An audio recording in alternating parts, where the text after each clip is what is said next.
For several years, we've had the opportunity to offer plays, theater, as live ethics credit for continuing legal education credit. And tone clusters fits right into this mold.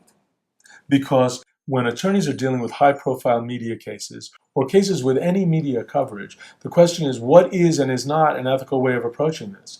This play brings up enormous issues for, first of all, why did their attorney let them talk on They television? have an attorney, Mr. Filko, and so... And he believes our son is innocent, and he's going to fight this to the end. Yes, perhaps. It's so hard to tell with Mr. Filko. So, but what are the ethical obligations when all of a sudden the cameras are all pointed your way? Much of the live CLE ethics credits are talking heads giving updates on what legal ethics are. What we've done is we've looked through the California legal ethics requirements and code and figured out how to apply questions about that to live theatrical events. So by sitting through an hour and a half of theater and staying for a half hour of discussion, you can have an interactive, exciting, interesting, provocative experience where you also get live CLE ethics credit. What could be better? And you get to see us, which is very cool. Joyce Carol Oates, who is an amazingly prolific American author. There was one year when she was nominated for 3 novels for the National Book Award. And one critic said, this is a slow year for Joyce Carol Oates. She only had 3 novels. And Katherine had the opportunity to interview her in Princeton. I got to meet her and talk to her about tone clusters, and she is absolutely extraordinary.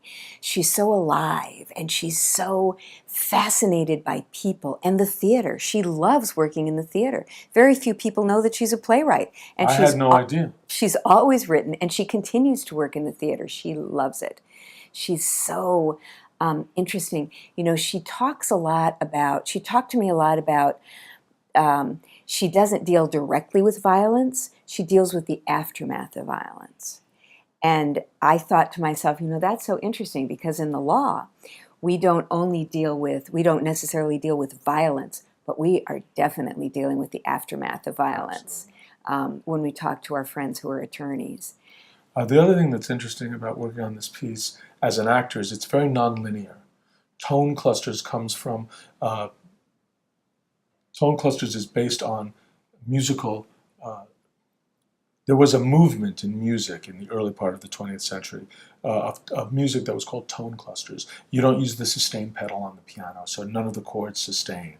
Things are interrupted with staccato, and a lot of transitions are not apparent.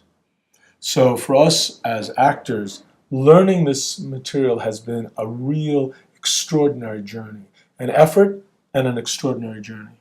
Absolutely. When I think about the words and the way the people are using the words, I often go back to, I talked to Joyce Carol Oates about this. It's like working with the witnesses in the lawsuits for me.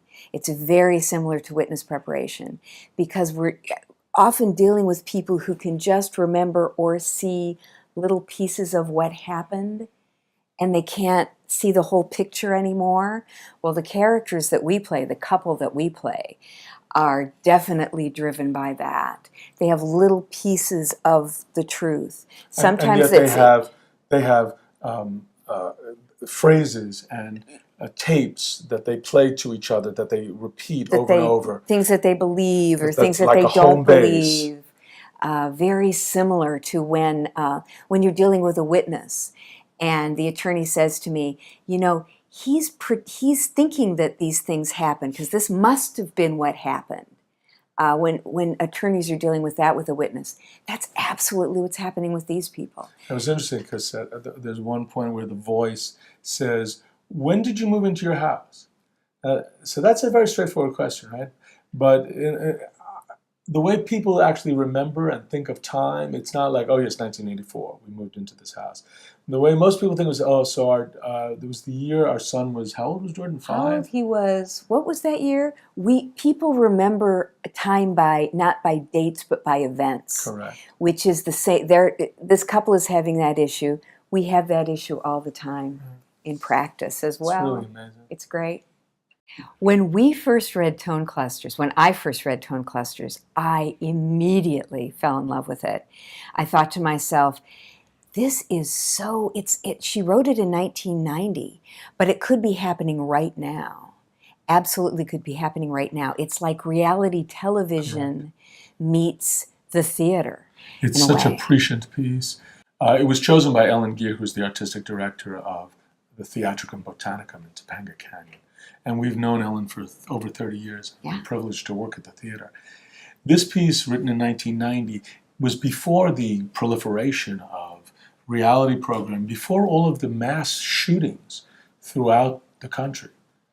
So the play is about a couple whose son is accused of raping, dismembering, and hiding the body of the 14-year-old neighbor's daughter in our basement. And the couple is in complete and total denial and is being interviewed by a camera and is not only in denial, but is on medication. So they're well out of their comfort zone. They're well out of anything they understand. But it gave us, we want to do this piece because one of the things that attracted us to the piece, other than the writing, which is magnificent, is a chance for us to work together. We love working together. We met working together, and so we've been working together since I had just turned 21 and Alan was about to turn 21. And in the theater, it's not always easy to find roles for couples, mature couples especially, to work together. And so this was a great opportunity for us in a very intimate but outdoor setting. Theatrical Botanicum is an extraordinary setting. There are two theaters. There's the large 300-seat outdoor amphitheater where we do Shakespeare and modern American classics, and actually we've done some contemporary plays.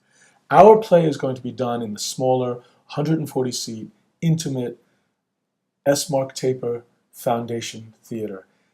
Catherine and I worked at that theater many years ago when we did Tally's Folly. We were actually we had the first show that was ever done in that space, a two-character play, just the two of us. It was amazing. This small space, this 140-seat outdoor theater is so intimate and so embracing of the audience and the actors. There's no separation. The stage is so close. This play, Tone Clusters, has never been done outdoors. It requires a lot of multimedia. There's television cameras and television monitors everywhere. When Katherine spoke to Joyce Carol Oates, she said, "Oh my, I've never seen it outdoors. It's never been done outdoors before. This will be so much fun." And she's going to come and join us and see it, and she couldn't wait to come and see this extraordinary theater and to be outdoors. The trees, the mountain, the magic. It's an amazing place. You will never have a theatrical experience as magical as when you come to Theatrical and Botanicum. To be under those oaks, California protected oaks, to be under those oaks in those beautiful seats, so close and surrounded by the mountain and the audience and the stage, it's like being in the theatrical womb of creation. It's really an extraordinary thing. A lot of people always think Theatricum is so far away and it's so remote. It's way up in Topanga Canyon. Theatrical and Botanicum is closer than the Mark Taper Forum downtown, and the parking is better. It's literally from the valley, just the 101 up to Topanga Canyon Boulevard. And from the west side, you just take the 1 to Topanga Canyon Boulevard before Malibu and up into the mountain. So it's not as far as you think. It feels further away. And once you go up there, you can't believe you're still in Los Angeles. Well, that's why it feels further away, because you're in the country. You're magically no longer in this city. Suddenly, you're in the Santa Monica Mountains. And it's not really that far away. It's a 20-minute drive from the valley and a 20-minute drive from the west side of Los Angeles. And the parking is fantastic. Come to the theater. Come to the theater. You should treat yourself and your family to an evening in the theater anyway. But what better place than Topanga Canyon to see Tone Clusters by Joyce Carol Oates starring Katherine James and Alan Blumenfeld. Please come to the theater.